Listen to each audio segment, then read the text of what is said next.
میرا نام مبشرہ شاہین ہے اور میں لاہور میں پیدا ہوئی اور سمنا آباد میں ہمارا گھر تھا.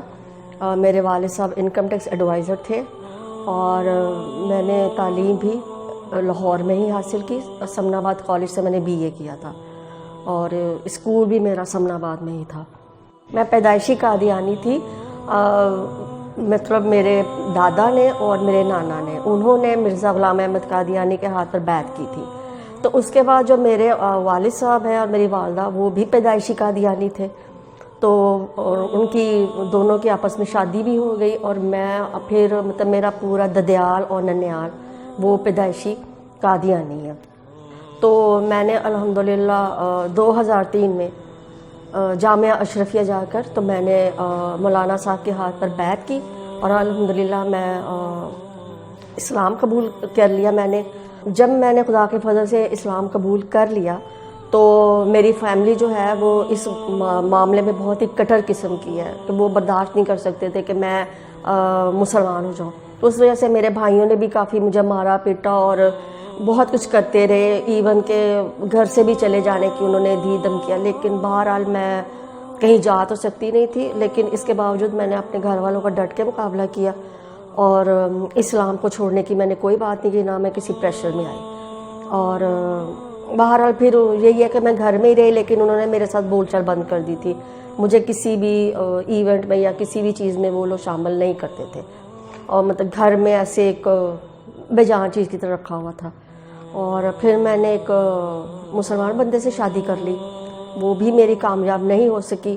تو اس کا بھی میرے گھر والوں نے یہی کہا کہ دیکھو مسلمان ایسے ہوتے ہیں اور تمہیں شادی کر کے کیا ملا. لیکن اس کے باوجود میں نے کہا کہ میں نے کسی انسان کی خاطر اسلام قبول نہیں کیا تھا, میں نے اللہ پاک کی رضا کے لیے قبول کیا تھا اور دل سے قبول کیا تھا. اگر کرائسس آئیں تو وہ بندہ مذہب نہیں چھوڑ دیتا, اپنے مذہب پہ دین پہ عقیدے پر مضبوط قدمی سے ڈٹا رہتا ہے. 80 میں اور 81 میں میرے سب سے بڑے بھائی جرمنی گئے ہوئے تھے جن کی بیوی جو ہے وہ پاکستان میں تھی. 10 سال ان کی شادی رہی اور ان کے 3 بچے بھی تھے, 2 بیٹیاں اور 1 بیٹا. جب میرے بھائی جرمنی چلے گئے تو میرے والد صاحب کی اپنی بہو کے ساتھ ناجائز تعلقات ہو گئے. تو شروع میں تو نہیں پتہ چلا لیکن ایک دن میری والدہ نے دیکھ لیا تو انہوں نے کافی شور بھی ڈالا, کافی احتجاج بھی کیا, بہت کچھ کیا کہ مطلب میرے والد صاحب اس حرکت سے باز آ جائے. انہوں نے یہ بھی کہا کہ میرے بچے, اس وقت ہم لوگ چھوٹے چھوٹے تھے, میرے دونوں چھوٹے بھائی 9th 10th میں تھے, میں تھی 3rd ایئر میں تھی یا 2nd ایئر میں اور مجھ سے بڑا بھائی 4th ایئر میں. اور ایک میری بہن سیدھی سادی سی ہے. میری والدہ نے چونکہ ہم لوگ اس ٹائم 5 بہن بھائی تھے, بڑی بہن کی شادی ہو چکی تھی اور بڑے بھائی کی بیوی کے ساتھ انہوں نے تعلقات قائم کر لیے تھے. تو اس ٹائم ہم 3 بھائی اور 2 بہنیں وہ مطلب ہے اس قابل نہیں تھے کہ ہم سب کے سب اسٹڈی کر رہے تھے, 9th 10th BA اور FA میں تھے. تو تب میری والدہ نے جب ان کو رنگے ہاتھوں پکڑا دونوں کو تو میری والدہ نے پہلے کوشش کی کہ میں اندر خانے اس کو سمیٹنے کی کوشش کروں, اگر یہ باہر تک بات چلی گئی تو میرے بچوں کے فیوچر پہ اثر پڑے گا, کوئی ان کے ساتھ شادی نہیں کرے گا.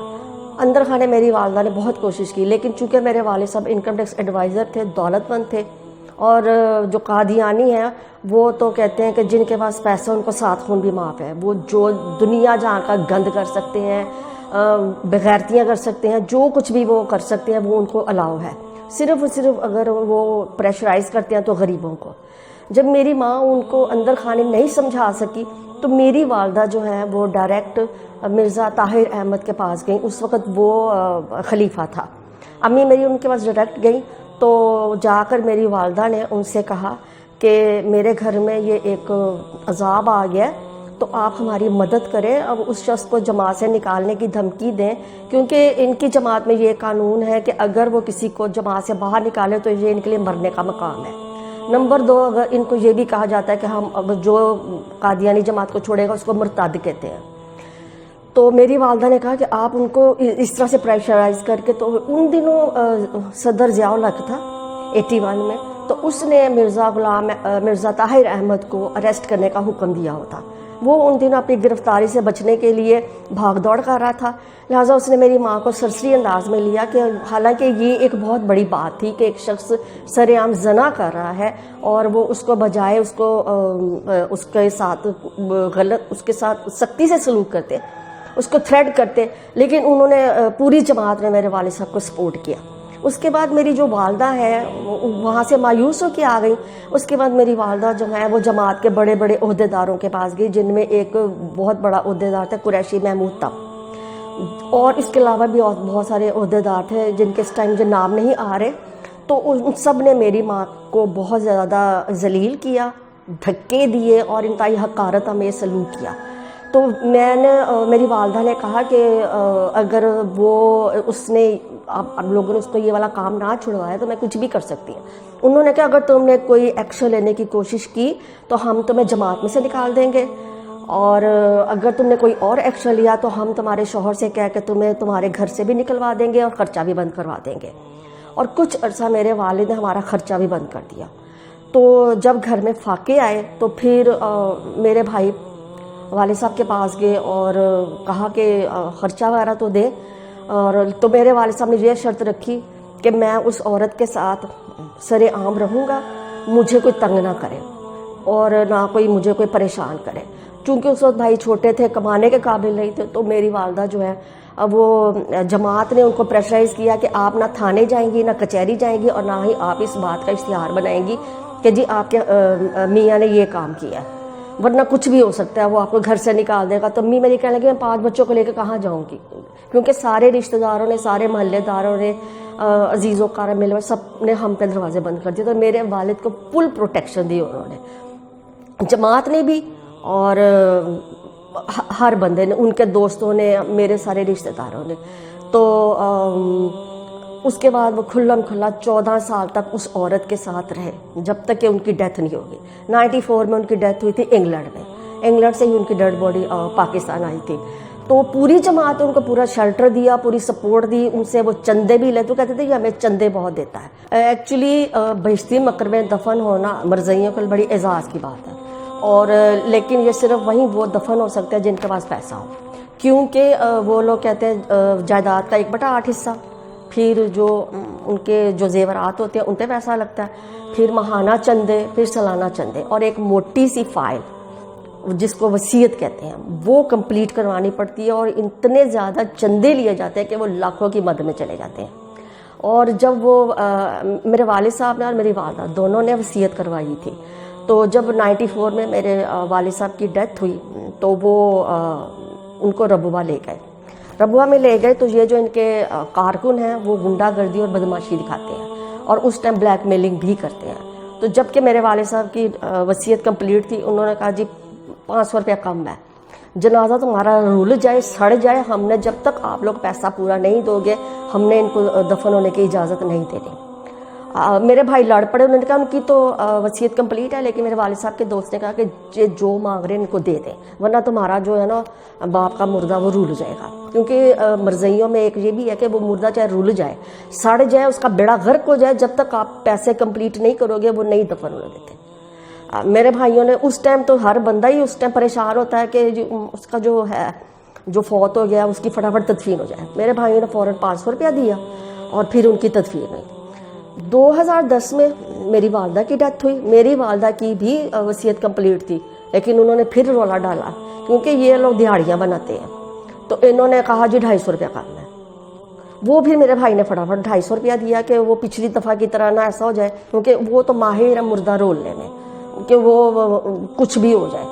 تو پھر 250 روپیہ دے دیا اور پھر میری والدہ کی وہاں پہ تدفین ہوئی۔ اور یہ بہشتی مقبرے کے نام پر یہ لوگوں کو اتنا لوٹ رہے ہیں، اتنا لوٹ رہے ہیں، اور انہوں نے یہ کانسیپٹ بنایا ہے کہ جو بھی بہشتی مقبرے میں دفن ہوگا نا، اس نے چاہے ریکارڈ توڑے ہو گناہ کے، وہ سیدھا جنت میں جائے گا۔ ان باتوں کی وجہ سے میں دھیرے دھیرے بہت زیادہ فیڈ اپ ہو گئی۔ میری جب شادی ہوئی اور وہ میری 4.5 سال رہی اور پھر وہ ناکام ہو گئی، تو میں والدہ کے پاس آ گئی تھی ربوہ، تب وہ زندہ تھی، تو انہی کے پاس میں رہی، اور پھر میں نے اس سے ڈیورس لے لی۔ اس کے بعد بھی میں اپنی والدہ کے پاس ہی رہی، تو رہتی تو میں ربوہ میں تھی۔ تب بھی میری والدہ نے بہت کوشش کی کہ میں دوبارہ سے قادیانی ہو جاؤں، لیکن میں نہیں ہوئی۔ تو پھر اس دوران 2010 میں میری والدہ کی ڈیتھ ہو گئی، اور جب ڈیتھ ہو گئی تو مجھے کوئی بھی بہن بھائی رکھنے کے لیے تیار نہیں تھا۔ تو پھر کسی نے مجھے ہاسٹل کا بتایا اور میں ہاسٹل آ گئی، لیکن ان دنوں میں بے حد پریشان بھی تھی فائنینشلی طور پر، اور بہن بھائیوں کی کوئی سپورٹ نہیں تھی، کوئی ملتا نہیں تھا، مطلب میں بالکل تنہا اور اکیلی ہو گئی اور اپنے طور پر سروائیو کرتی رہی۔ پھر کچھ عرصے بعد مجھے کسی نے شبان والوں سے ملوایا، تو اللہ کا بڑا شکر ہے اور احسان ہے کہ وہ ماشاءاللہ بہت اچھے لوگ ہیں، انہوں نے میری بہت زیادہ ہیلپ کی، مجھے سپورٹ کیا۔ میں بیمار ہو جاؤں تو تب بھی وہ مجھے اپنے پاس لے جاتے ہیں، میری ہیلپ کرتے ہیں، میری دیکھ بھال کرتے ہیں، اور اس کے علاوہ انہوں نے میری وصیت بھی لکھوا لی ہے کہ جب میں چلی جاؤں گی اس دنیا سے تو وہ مجھے مسلمانوں کے قبرستان میں ہی دفن کریں گے، ایسا نہ ہو کہ میرے مرنے کے بعد میرے بھائی میرے وارث بن جائیں۔